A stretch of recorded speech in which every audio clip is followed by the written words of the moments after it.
Seja bem-vindo ao canal Minutos de Sabedoria hoje, canal voltado para te ajudar a alcançar o seu desenvolvimento pessoal e prosperidade em todas as áreas de sua vida. Acesse apontando o seu celular para o QR Code na tela ou clique no link no primeiro comentário. Vamos ao vídeo. Capítulo 7. Aprenda a ver. Quando nasceu, George W. Campbell era cego.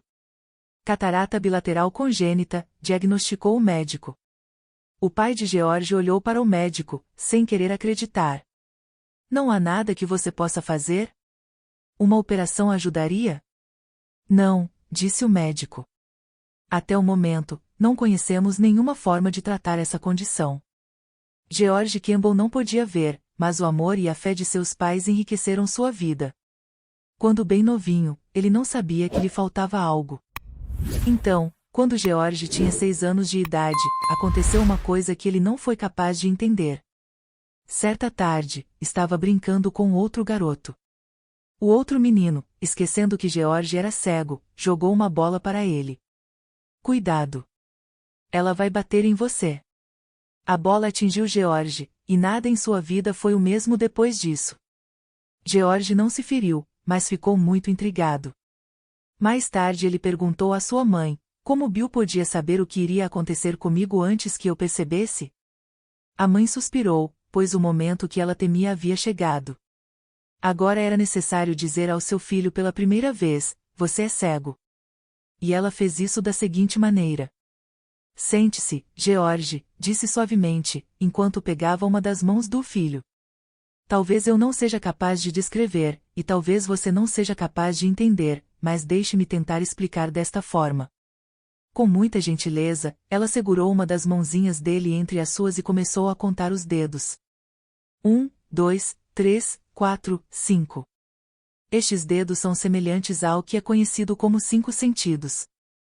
Ela tocou cada dedo entre seu polegar e indicador em sequência, ao prosseguir com a explicação. Este dedinho para a audição, este dedinho para o tato, este dedinho para o olfato, este para o paladar, e então hesitou antes de continuar, este dedinho para a visão. E cada um dos 5 sentidos, como cada um dos 5 dedos, envia mensagens para o cérebro. Em seguida, ela dobrou o dedinho que havia chamado de visão e segurou-o para que ficasse ao lado da palma da mão de George. George, você é diferente dos outros meninos, ela explicou, porque você dispõe de somente 4 sentidos, como os 4 dedos, 1, audição, 2, tato, 3, olfato, e 4, paladar. Mas você não dispõe do sentido da visão. Agora quero lhe mostrar uma coisa. Levante-se, disse ela suavemente. George levantou-se. A mãe pegou a bola dele. Agora estenda a mão como se você fosse pegar isso, ela disse. George estendeu as mãos e no instante seguinte sentiu a bola dura atingir seus dedos. Ele fechou-os firmemente em torno da bola e a pegou. Ótimo! Ótimo, disse sua mãe. Quero que você jamais esqueça o que fez. Você pode pegar uma bola com 4 dedos em vez de 5, George. Você também pode pegar e segurar uma vida plena e feliz com 4 sentidos em vez de 5, se você for lá e continuar tentando. A mãe de George usou uma metáfora, e uma figura de linguagem tão simples como essa é um dos métodos mais rápidos e mais eficazes de comunicação de ideias entre as pessoas. George nunca esqueceu o símbolo de 4 dedos em vez de 5. Para ele, tratava-se do símbolo da esperança. E, sempre que ficava desanimado por causa de sua deficiência, usava o símbolo como um automotivador. Aquilo tornou-se uma forma de autossugestão consciente para ele. Porque George repetia frequentemente 4 dedos em vez de 5. Em momentos de necessidade, aquilo fulgurava de seu subconsciente para sua mente consciente. E ele descobriu que sua mãe estava certa. Ele era capaz de pegar uma vida plena e segurá-la com o uso dos 4 sentidos de que dispunha. Mas a história de George Campbell não termina aqui. No meio de seu primeiro ano no ensino médio, o rapaz ficou doente e foi necessário ir para o hospital. Enquanto convalescia, seu pai trouxe-lhe informações de que a ciência tinha desenvolvido uma cura para a catarata congênita. Claro, havia uma chance de fracasso, mas as chances de sucesso superavam em muito as de fracasso. George queria tanto ver que estava disposto a se arriscar ao fracasso a fim de enxergar. Nos 6 meses subsequentes, foram realizadas 4 delicadas operações cirúrgicas, 2 em cada olho. George permaneceu vários dias no quarto de hospital escurecido, com ataduras nos olhos. E finalmente chegou o dia de retirada das bandagens. Devagar, com cuidado, o médico desenrolou a gaze ao redor da cabeça de George e sobre seus olhos.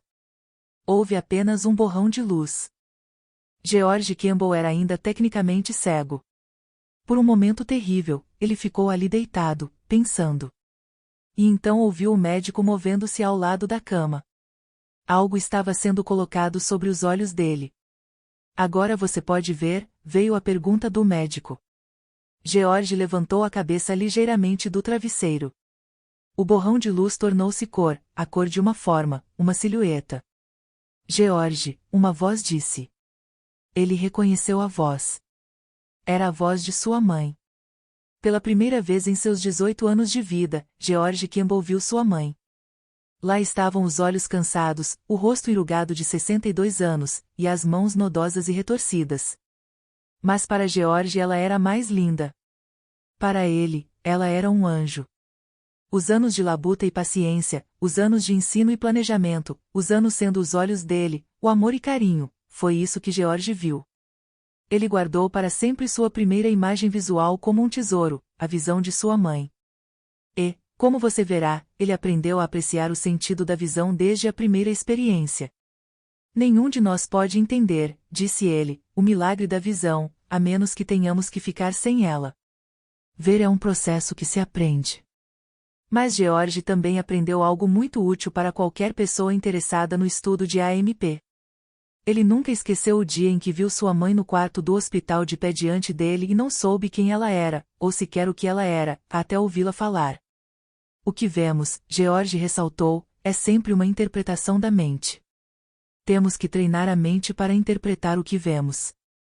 Essa observação é apoiada pela ciência. A maior parte da visão não é feita pelos olhos em absoluto, diz o Dr. Samuel Henschel ao descrever o processo mental da visão. Os olhos atuam como mãos que chegam lá fora, pegam coisas sem sentido e trazem-nas para o cérebro. Ele então transfere as coisas para a memória. Só quando o interpreta em termos de ação comparativa nós realmente vemos alguma coisa. Alguns de nós passam pela vida vendo muito pouco do poder e glória ao nosso redor. Não filtramos adequadamente por meio dos processos mentais do cérebro as informações que nossos olhos fornecem. Como resultado, muitas vezes avistamos coisas sem realmente vê-las. Recebemos impressões físicas sem compreender seu significado. Em outras palavras, não colocamos a AMP para trabalhar sobre as impressões enviadas ao nosso cérebro. Está na hora de verificar sua visão mental? Não sua visão física, essa é uma questão para os médicos. Mas a visão mental, como a visão física, pode ficar distorcida. Quando isso acontece, você pode tatear em uma névoa de conceitos falsos, dando encontrões e machucando a si e aos outros desnecessariamente. As deficiências físicas mais comuns dos olhos são 2 opostos extremos, miopia e hipermetropia. Essas são também as principais distorções da visão mental. A pessoa mentalmente míope é propensa a ignorar objetos e possibilidades que estão distantes. Ela presta atenção apenas nos problemas imediatamente à mão e é cega para as oportunidades que poderiam ser suas, caso pensasse e planejasse em termos de futuro. Você é míope se não faz planos, não formula objetivos e não estabelece bases para o futuro. Por outro lado, a pessoa mentalmente hipermetrópe é propensa a ignorar as possibilidades que estão bem diante dela. Não vê as oportunidades à mão. Vê apenas um mundo de sonhos do futuro, sem relação com o presente. Quer começar pelo topo, ao invés de avançar passo a passo, e não reconhece que o único trabalho no qual é possível começar pela parte superior é o de cavar um buraco. Eles olharam e reconheceram o que viram.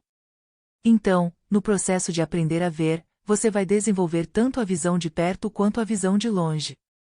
As vantagens para quem sabe ver o que está diretamente à sua frente são enormes. Por anos as pessoas da cidadezinha de Darby, Montana, admiraram o que chamavam de Montanha de Cristal. A montanha recebeu esse nome porque a erosão expôs um rebordo de cristal levemente cintilante parecido com salgema. Uma trilha de mulas foi criada diretamente através do afloramento já em 1937. Mas até 1951, 14 anos mais tarde, ninguém se preocupou em se abaixar, pegar um pedaço do material cintilante e realmente olhar para ele. Foi em 1951 que dois homens de Darby, I. Conley e L. Thompson, viram uma exposição de minerais apresentada na cidade. Thompson e Conley ficaram muito animados. Na exposição, havia exemplares de berílio, que, de acordo com a plaquinha anexa, era usado na pesquisa da energia atômica. Imediatamente, Thompson e Conley reivindicaram a posse da montanha de cristal. Thompson enviou uma amostra do minério para o escritório da Agência de Minas em Spokane, juntamente com um pedido para que enviassem um examinador para ver um depósito muito grande do mineral.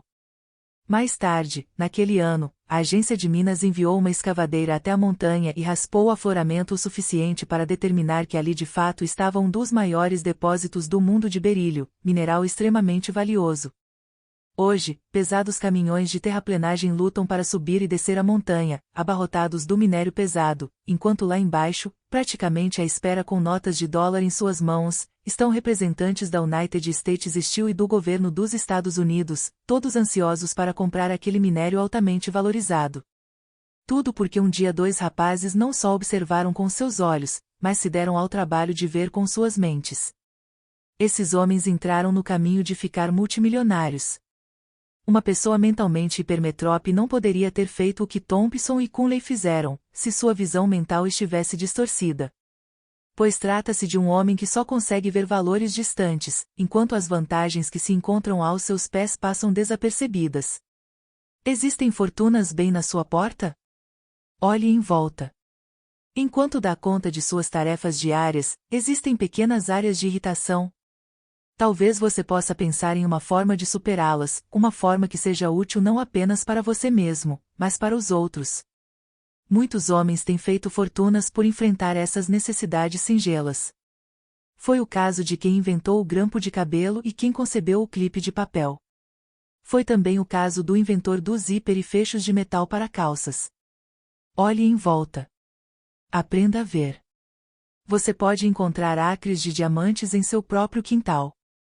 Mas a miopia mental pode ser um problema tanto quanto a hipermetropia mental. O homem com esse problema só vê o que está debaixo do nariz dele, enquanto as possibilidades mais distantes passam desapercebidas. É quem não entende o poder de um plano. Não entende o valor do tempo dedicado a pensar. Está tão ocupado com os problemas que confronta no momento que não libera sua mente para vaguear ao longe, procurando novas oportunidades, buscando tendências, captando o cenário mais amplo. Ser capaz de prever o futuro é uma das realizações mais espetaculares do cérebro humano. No coração do cinturão cítrico da Flórida, está uma pequena cidade chamada Winter Haven. O território circundante é solo arável. Certamente seria considerada pela maioria das pessoas como uma área totalmente inadequada para uma atração turística de grande porte. Está isolada. Não tem praia, não tem montanhas, apenas quilômetro após quilômetro de colinas suaves com pequenos lagos e pântanos de ciprestes nos baixios dos vales. Mas um homem chegou naquela região e viu os pântanos de ciprestes com um olho que outros não tinham usado. Seu nome era Richard Pope. Dick Pope comprou um destes pântanos de velhos ciprestes, colocou uma cerca em torno dele e recusou ofertas de no mínimo $1 milhão pelo mundialmente famoso Cypress Gardens. Claro que não foi tão simples assim. Ao longo de todo o trajeto, Pope teve que ver as oportunidades em sua situação. Por exemplo, havia a questão da publicidade. Ele sabia que a única maneira pela qual seria capaz de atrair o público para um lugar tão isolado seria uma avalanche de publicidade. Mas anúncios custam dinheiro. Então fez algo bastante simples. Entrou para o ramo da fotografia popular. Montou uma loja de artigos para fotografia em Cypress Gardens, onde vendia filmes para seus visitantes e depois ensinava-os a tirar fotos espetaculares do local. Contratou esquiadores aquáticos qualificados. Colocou-os a fazer performances intrincadas, enquanto anunciava ao público por alto-falante exatamente qual configuração de câmera devia se usar para capturar a ação. E então, quando aqueles viajantes voltavam para casa, claro que as melhores fotos da viagem eram sempre de Cypress Gardens. Eles davam a dica e poupe o melhor tipo de publicidade que existe, recomendações boca a boca, com fotos. Esse é o tipo de visão criativa que todos nós devemos desenvolver. Precisamos aprender a olhar para o nosso mundo com outros olhos, ver as oportunidades que se encontram por tudo à nossa volta, mas simultaneamente olhar para o futuro e as chances que estão lá. Ver é uma habilidade que se aprende. Mas, como qualquer habilidade, deve ser exercitada. Veja as habilidades, as capacidades e o ponto de vista de outra pessoa. Podemos pensar que reconhecemos nossos próprios talentos e, todavia, podemos ser cegos a respeito disso. Vamos ilustrar como exemplo uma professora que precisava ter verificado sua visão mental. Ela era míope e hipermetrópe. Por isso, não conseguia ver potencial, nem presentes, nem futuras, nas habilidades e capacidades de seus alunos, tampouco os pontos de vista deles. Todo mundo, os grandes e os quase grandes, tem que começar de algum ponto. Não se nasce brilhante e bem-sucedido. O fato é que alguns dos nossos maiores homens foram ocasionalmente considerados bastante estúpidos durante suas vidas. Sua escalada para o sucesso não começou até eles adotarem uma atitude mental positiva e aprenderem a compreender suas capacidades e vislumbrar metas definidas.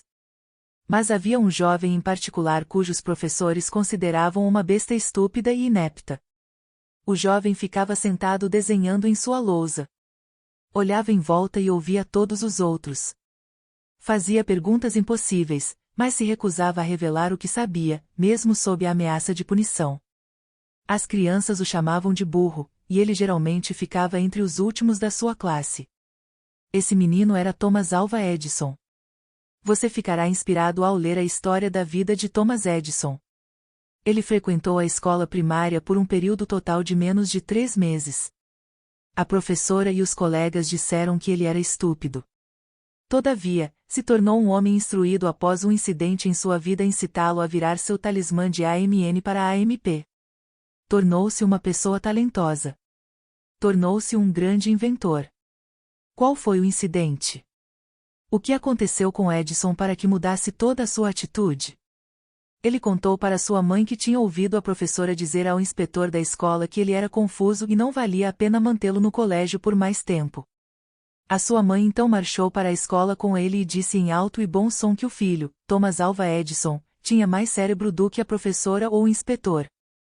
Edison considerava sua mãe a defensora mais entusiasta que um menino já teve. E daquele dia em diante foi um garoto transformado. Disse, ela lançou sobre mim uma influência que perdurou por toda a vida. Nunca poderei perder os bons efeitos de sua educação inicial. Minha mãe era sempre gentil, sempre solidária, e nunca me levou a mal ou me julgou mal. A crença da mãe nele fez com que Edison se visse sob uma luz completamente diferente. Isso fez com que virasse seu talismã para a AMP e adotasse uma atitude mental positiva em relação a estudar e aprender. Essa atitude o ensinou a ver as coisas com um insight mental mais profundo, o qual lhe permitiu compreender e desenvolver as invenções que beneficiaram a humanidade. Talvez a professora não tenha visto porque não estava realmente interessada em ajudar o menino. Sua mãe estava. Você tem uma tendência para ver o que quer ver. Ouvir não implica necessariamente atenção ou aplicação. Escutar sim. Ao longo de atitude mental positiva, insistimos para que você escute a mensagem. Isso significa ver como é possível relacionar e assimilar o princípio em sua vida. Talvez você queira ver como pode relacionar o princípio da seguinte experiência em sua vida. O Dr. Roy Plunkett, um químico da DuPont, fez um experimento. E falhou. Quando abriu o tubo de ensaio após a experiência, observou que aparentemente não continha nada. Ficou curioso. Perguntou-se, por quê? Não jogou o tubo fora como outros poderiam ter feito em circunstâncias semelhantes. Em vez disso, pesou o tubo. E, para sua surpresa, estava pesando mais que um tubo daquele tipo. Então Plunkett perguntou-se de novo, por quê? Em busca de resposta para suas perguntas, descobriu o maravilhoso plástico transparente politetrafluoretilo, comumente conhecido como Teflon. Durante a Guerra da Coreia, o governo dos Estados Unidos absorveu toda a produção da DuPont. Quando houver algo que não entenda, pergunte-se, por quê? Olhe mais de perto. você pode fazer uma grande descoberta. Faça perguntas para si mesmo. Fazer perguntas a si mesmo ou aos outros sobre coisas que o intrigam pode recompensá-lo ricamente. Esse exato procedimento levou a uma das maiores descobertas científicas do mundo. Um jovem inglês, de férias na fazenda de sua avó, estava relaxando, deitado de barriga para cima debaixo de uma macieira, dedicando o tempo a pensar. Uma maçã caiu no chão. O jovem era um estudante de matemática avançada. Por que a maçã cai no chão? Ele perguntou a si mesmo. A terra atrai a maçã? A maçã atrai a terra? Uma atrai a outra? Qual é o princípio universal envolvido? Isaac Newton usou seu poder de pensar e fez uma descoberta. Ver mentalmente é pensar. Ele encontrou as respostas que procurava, a terra e a maçã atraíam uma à outra, e a lei da atração das massas aplica-se a todo o universo. Newton descobriu a lei da gravidade porque era observador e buscou respostas para o que observou. Outro homem, por exercer seus poderes de observação e agir de acordo com o que percebeu, encontrou felicidade e grande riqueza. Newton fez perguntas a si mesmo. O outro homem buscou aconselhamento especializado. Ele ficou rico porque aceitou conselhos. Em Toba, Japão, no ano de 1869, quando tinha apenas 11 anos de idade, Kokishi Mikimoto assumiu o negócio do pai como fabricante de macarrão da aldeia. O pai tinha desenvolvido uma doença que o impedia de trabalhar. O jovem amparou seus 6 irmãos, 3 irmãs e seus pais. Além de preparar o macarrão diariamente, o jovem Mikimoto tinha que vendê-lo. Ele revelou-se um bom vendedor. Mikimoto anteriormente tinha sido tutorado por um samurai que ensinou. A exemplificação da verdadeira fé consiste em atos de bondade e amor para com o próximo, não meras orações formais proferidas mecanicamente. E, com esta filosofia básica de ações positivas com a AMP, tornou-se um doador. Ele desenvolveu o hábito de converter ideias em realidade. Com 20 anos de idade, Mikimoto apaixonou-se pela filha de um samurai. O rapaz sabia que o futuro sogro não abençoaria o casamento da filha com um fabricante de macarrão. Portanto, ficou motivado a harmonizar este poder conhecido. Mudou de ocupação e se tornou comerciante de pérolas. Como muita gente que alcança o sucesso em qualquer parte do mundo, continuou à procura de conhecimento específico que o ajudasse em sua nova atividade. Como os grandes industriais do nosso tempo, buscou ajuda em uma universidade. O professor Yoshikishi Mizukuri lhe falou de uma teoria sobre uma das leis da natureza que nunca fora comprovada. O professor disse: uma pérola é formada em uma ostra quando um objeto estranho, como um grão de areia, fica preso nela. Se o objeto estranho não a mata, a natureza cobre o objeto com a mesma secreção que forma a madrepérola no forro da concha de ostra. Mikimoto ficou eletrizado. Mal podia esperar para obter a resposta da pergunta que fizera a si mesmo: será que posso criar pérolas implantando deliberadamente um corpúsculo estranho na ostra e deixando a natureza seguir seu curso? Ele converteu uma teoria em ação positiva quando aprendeu a ver. Mikimoto aprenderá a ver com aquele professor universitário. E então usou o poder da imaginação. Empenhou-se em pensamento criativo. Usou raciocínio dedutivo. Concluiu que, se todas as pérolas eram formadas apenas quando um objeto estranho introduzia-se na ostra, ele poderia desenvolver pérolas usando as leis da natureza. Poderia implantar objetos estranhos em ostras e forçá-las a produzir pérolas. Ele aprendeu a observar e agir e se tornou um homem de sucesso. Um estudo da vida de Mikimoto indica que ele empregou todos os 17 princípios do sucesso. Pois conhecimento não torna você bem-sucedido. Mas a aplicação do conhecimento sim. Ação. Muitas das ideias que chegam a nós, ao aprendermos a ver com um novo olhar, vão atingir os outros como um raio. Essas ideias podem nos assustar ou, se agirmos a respeito delas, fazer nossa fortuna. Eis aqui outra história verdadeira sobre pérolas. Desta vez o herói é um jovem norte-americano, Joseph Goldstone. Ele vendia joias aos agricultores de Iowa, de porta em porta. Então, um dia, no meio da depressão, ficou sabendo que os japoneses estavam produzindo lindas pérolas cultivadas. Eram de qualidade e podiam ser vendidas por uma fração do custo das naturais. Joe viu uma grande oportunidade. Apesar de ser um ano da depressão, ele e sua esposa, Esther, converteram todos seus bens materiais em dinheiro e partiram para Tóquio. Desembarcaram no Japão com menos de $1.000, mas tinham planos e um monte de AMP. Obtiveram uma entrevista com K. Kitamura, chefe da Associação Japonesa de Comerciantes de Pérolas. Joe estava mirando alto. Falou a Kitamura sobre seu plano de comercializar pérolas cultivadas japonesas nos Estados Unidos e pediu a Kitamura um crédito inicial de $100.000 em pérolas. Era uma soma fantástica, especialmente em um período de depressão. Depois de vários dias, no entanto, Kitamura concordou. As pérolas venderam bem. Os Goldstones estavam a caminho de ficar ricos. Alguns anos mais tarde, decidiram estabelecer sua própria fazenda de pérolas, o que fizeram com a ajuda de Kitamura. Mais uma vez, eles viram oportunidade onde outros não tinham visto nada. A experiência mostrava que a taxa de mortalidade das ostras quando um objeto estranho era inserido artificialmente ficava acima de 50%. Como podemos eliminar essa grande perda? Eles perguntaram. Depois de muito estudo, os Goldstones começaram a usar nas ostras os métodos utilizados nos quartos de hospital. O exterior da concha era raspado e esfregado para reduzir o perigo de infecção. O cirurgião usava um líquido anestésico para relaxar o animal. Então enfiava um grânulo de molusco em cada ostra como núcleo para a formação de uma pérola. A incisão era feita com bisturi esterilizado. Em seguida, a ostra era colocada em uma gaiola e lançada de volta à água. A cada 4 meses, as gaiolas eram içadas, e as ostras passavam por um check-up físico. Por meio dessas técnicas, 90% das ostras sobreviviam e desenvolviam pérolas. Os Goldstones seguiram em frente e adquiriram uma fortuna fabulosa. Mais uma vez, vemos como homens e mulheres tiveram sucesso depois que aprenderam a aplicar a percepção mental. A capacidade de ver é muito mais do que o processo físico da passagem dos raios de luz na retina ocular. É a habilidade de interpretar o que se vê e aplicar essa interpretação na sua vida e na vida dos outros.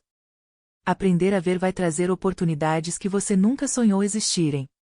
No entanto, há mais no sucesso por meio de AMP além da aprendizagem da percepção mental.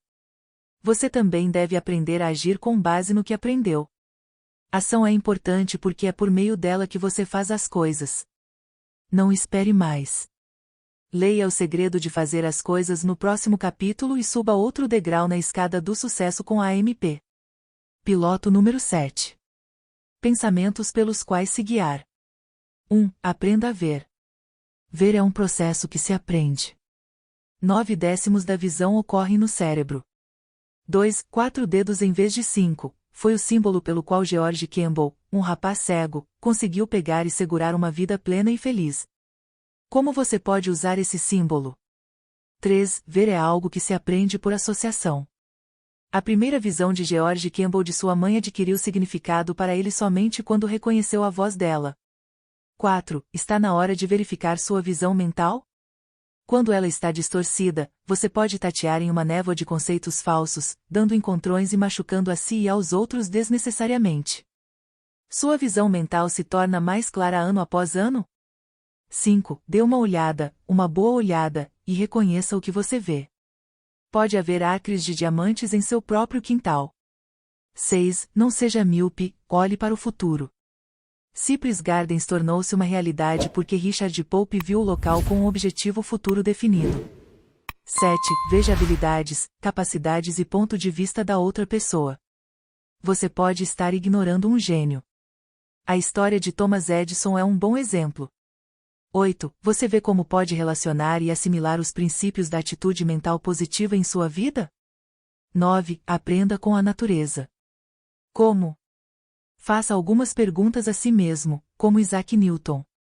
Se você não sabe as respostas, obtenha conselhos de especialistas. 10. Converta o que você vê em realidade por meio da ação. Mikimoto converteu uma teoria em uma fortuna em pérolas. Goldstone reconheceu, relacionou e aplicou os princípios e métodos usados em hospitais para salvar vidas humanas como cabíveis para salvar a vida das ostras na produção de pérolas cultivadas. Abra sua mente e aprenda a ver.